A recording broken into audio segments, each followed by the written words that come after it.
হরে কৃষ্ণ, রাধে রাধে। কিভাবে মৃত্যুকে জয় করবেন, এর চতুর্থ অধ্যায়, জন্ম মৃত্যুর ঊর্ধ্বে। সুখদেব গোস্বামী বললেন, অজামিল তখন দেখতে পেল যে তিনজন পাশস্ত বক্রমুখ ঊর্ধ্বরমা এবং অত্যন্ত ভয়ঙ্কর দর্শন পুরুষ তাকে জমালয়ে নিয়ে যাওয়ার জন্য এসেছে। তাদের দেখে অজামিল অত্যন্ত বিভ্রান্ত হয়েছিল এবং কিছু দূরে খেলায় মগ্ন তার পুত্রটির প্রতি আসক্তিবশত অজামিল উচ্চস্বরে তার নাম ধরে ডাকতে শুরু করেছিল। এইভাবে অশ্রুপূর্ণ নয়নে সে নারায়ণের নাম উচ্চারণ করেছিল। মৃত্যু থেকে রক্ষা পাওয়ার জন্য উদ্বিগ্নতা। এর ব্যাখ্যা, বিশেষ করে যারা পাপী তারা মৃত্যুর সময়ে নিজেকে রক্ষা করার জন্য খুবই উদ্বিগ্ন হয়। প্রকৃতপক্ষে আত্মার মৃত্যু হয় না, কিন্তু বর্তমানে শরীর ত্যাগ করে নতুন শরীর ধারণ করা হচ্ছে খুবই কষ্টদায়ক। মৃত্যুর সময় যন্ত্রণা এতই তীব্র যে জীব তার বর্তমান শরীরে থাকতে চায় না। কখনো কখনো জীবন এত যন্ত্রণাদায়ক হয়ে ওঠে যাতে মানুষ আত্মহত্যা করতে চায়।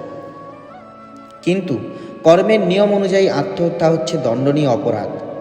যখন অজামিলের মৃত্যুকাল উপস্থিত হলো, তখন সে তিনজন ভয়ঙ্কর পুরুষকে দেখতে পেল, যাদের হাতে ছিল দড়ি, মাথায় ছিল উস্কো খুস্কো চুল এবং শরীরে ছিল শক্ত লোম। মানুষ তখন মৃত্যুবরণ করে কখনো কখনো যমদূতদের দেখে ভয়ে কান্না করে।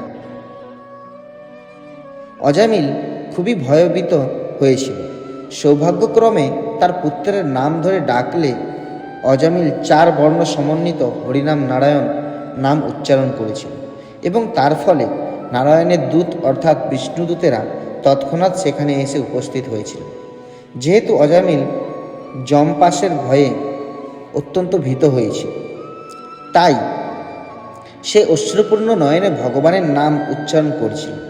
প্রকৃতপক্ষে সে নারায়ণের দিব্য নাম উচ্চারণ করতে চায়নি, সে কেবল তার পুত্রকে ডেকেছিল। কৃষ্ণ এবং তার ভক্তদের আবির্ভাব ও অন্তর্ধান। কেউ জিজ্ঞাসা করতে পারে যে ভক্তদের মৃত্যু হয় এবং অভক্তদেরও মৃত্যু হয়, তবে পার্থক্যটি কি? এটা হচ্ছে এই রকম, মা বিড়াল তার মুখে ইঁদুরকে ধরে নিয়ে যায় এবং সে তার মুখে তার বাচ্চাকেও নিয়ে যায়। একই মুখ, কিন্তু বিড়ালের বাচ্চা নিজেকে আরামদায়ক এবং নিরাপদ মনে করে, যেখানে ইঁদুর মনে করে যে সে হচ্ছে মৃত্যুর মুখে। তেমনি মৃত্যুর সময় ভক্তেরা বৈকুণ্ঠ লোকে স্থানান্তরিত হয়, যে সময়ে অভক্তদের টেনে টেনে নিয়ে যাওয়া হয় নরকে। আপাত দৃষ্টিতে অজামিলের জীবনে এরকম হওয়া কথা ছিল। ভগবদ্গীতায় ভগবান শ্রীকৃষ্ণ বলেছেন, জন্ম কর্ম চমেদিমম। আমার আবির্ভাব এবং অন্তর্ধান দিব্য, তা সাধারণ মানুষের মতো নয়। কেন কৃষ্ণ এই জগতে আবির্ভূত হন? ভগবদ্গীতায় ভগবান শ্রীকৃষ্ণ বলেছেন, সাধুদের পরিত্রাণ করার জন্য এবং দুষ্কৃতকারীদের বিনাশ করার জন্য এবং ধর্ম সংস্থাপনের জন্য আমি যুগে যুগে অবতীর্ণ হই। শুদ্ধ ভক্তদের রক্ষা করা এবং অসুরদের বিনাশ করাই হচ্ছে ভগবানের একমাত্র কাজ। তাই ছবিতে আমরা ভগবান শ্রী বিষ্ণুকে অস্ত্র ধারণ করা অবস্থায় দেখতে পাই। গদা এবং চক্রের মাধ্যমে তিনি ভক্তদের রক্ষা করেন এবং পদ্ম এবং শঙ্খের মাধ্যমে তিনি বড় প্রদান করেন। তেমনি কৃষ্ণ ভক্তদের আবির্ভাব এবং অন্তর্ধানও হচ্ছে দিব্য। ভগবানের মহিমা প্রচার করার জন্য তারা এই জড়জগতে প্রেরিত হন।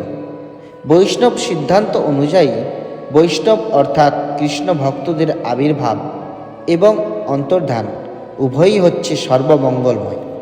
তাই আবির্ভাব এবং অন্তর্ধান এই 2 তিথিতে তাদের স্মরণার্থে আমরা বার্ষিক উৎসবের আয়োজন করি। প্রকৃতপক্ষে এমনকি সাধারণ জীবদেরও জন্ম হয় না বা মৃত্যু হয় না। কৃষ্ণ এবং তার ভক্তদের কথা আর কি বলার আছে।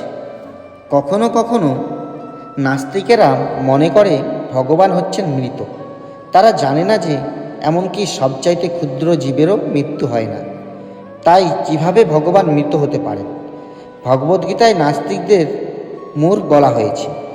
তাদের কোনো জ্ঞান নেই, কিন্তু তারা নিজেকে ভগবান বলে দাবি করে এবং এমন কিছু কথা বলে যা তাদের পক্ষে কিংবা সাধারণ মানুষ কারো পক্ষে মঙ্গলজনক নয়।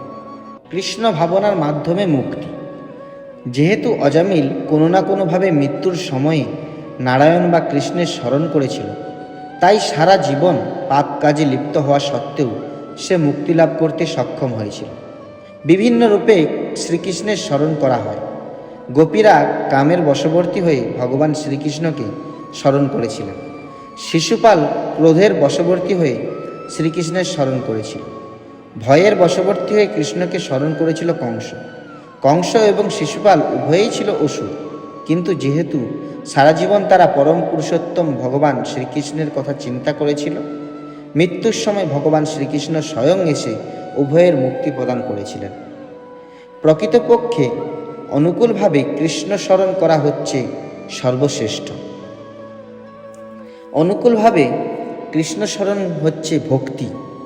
শিশুপাল এবং কংস ভক্ত ছিল না, কেননা ভক্ত বলতে বোঝায় তাকে যে অনুকূলভাবে কৃষ্ণের সঙ্গে সম্পর্কযুক্ত, কিন্তু প্রতিকূলভাবে কৃষ্ণ স্মরণ করলেও কৃষ্ণ তা গ্রহণ করেন।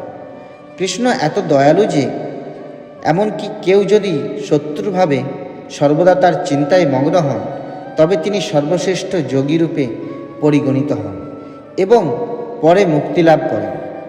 এভাবে কংস এবং শিশুপাল আদি শত্রুরা যোগ অনুশীলন ও তপস্যার সমস্ত ফল লাভ করেছিল। নির্বিশেষে ব্রহ্মজ্যোতিতে আমরা কেবল জ্ঞানীদেরকেই দেখতে পাই না, সেই সঙ্গে দেখতে পাই সেই সব ব্যক্তিদের যারা সর্বদাই কৃষ্ণকে শত্রুভাব নিয়ে চিন্তা করে। জ্ঞানীজনেরা বহু চেষ্টা করার ফলে ব্রহ্মজ্যোতি প্রাপ্ত হয়, কিন্তু সেই ব্রহ্মজ্যোতি প্রাপ্ত হয় এমনকি শত্রুরাও। এভাবে দেখা যাচ্ছে যে গন্তব্যস্থল পায় জ্ঞানীরা, সেই গন্তব্যস্থল পেয়ে যায় শ্রীকৃষ্ণের শত্রুরাও। কিন্তু শ্রীকৃষ্ণের শত্রু হওয়াটা মোটেই বাঞ্ছনীয় নয়। জীব অতি সূক্ষ্ম উজ্জ্বল চিৎ স্ফুলিঙ্গ রূপে ব্রহ্মজ্যোতিতে কিছু সময় অবস্থান করেন। সূর্যকিরণে যেভাবে অনেক সূক্ষ্ম কণিকা অবস্থান করেন, তেমনি ব্রহ্মজ্যোতিতে অনেক সূক্ষ্ম চিৎ স্ফুলিঙ্গ অবস্থান করে, কিন্তু তা পুনরায় এই জড়জগতে পতিত হয়। স্বাভাবিকভাবে জীব বিভিন্নভাবে ইন্দ্রিয় তৃপ্তি করতে চায়, কিন্তু সেই নির্বিশেষ জগতে নানাবিধ ইন্দ্রিয় ভোগ দৃশ্যমান হয় না। তাই যখন তারা ভোগ করতে ইচ্ছা প্রকাশ করে, তখন তাদের পুনরায় এই জড়জগতে ফিরে আসতে হয়। তাই ব্রহ্মজ্যোতিতে বিলীন হওয়া সত্ত্বেও অধঃপতন হবার সম্ভাবনা থাকে। কৃষ্ণ ভক্তরা কখনো মুক্তি কামনা করেন না, কেননা জড়জগৎ হোক বা চিন্ময় জগৎ হোক, কৃষ্ণের ভক্তিমূলক সেবা নিযুক্ত হওয়াই হচ্ছে তাদের একমাত্র বাসনা। কৃষ্ণ কৃপার ফলে তারা কৃষ্ণলোক গোলক বৃন্দাবন প্রাপ্ত হন, যা জন্ম মৃত্যু জরা ব্যাধি আদি জাগতিক ক্লেশ থেকে মুক্ত। তাই ভক্ত নির্বিশেষবাদী এবং জ্ঞানী থেকে ভিন্ন। ভক্তের স্থিতি হচ্ছে সর্বতোভাবে উৎকৃষ্ট। তিনি ব্রহ্মজ্যোতি অতিক্রম করেন, কিন্তু তার প্রতি আকৃষ্ট হন না। তিনি বৈকুণ্ঠলোক গোলক বৃন্দাবন, যেখানে পরমেশ্বর ভগবান তার পার্শ্বদের সঙ্গে নিত্যকাল ধরে অবস্থান করছেন, সেই স্থানের প্রতি আকৃষ্ট হন।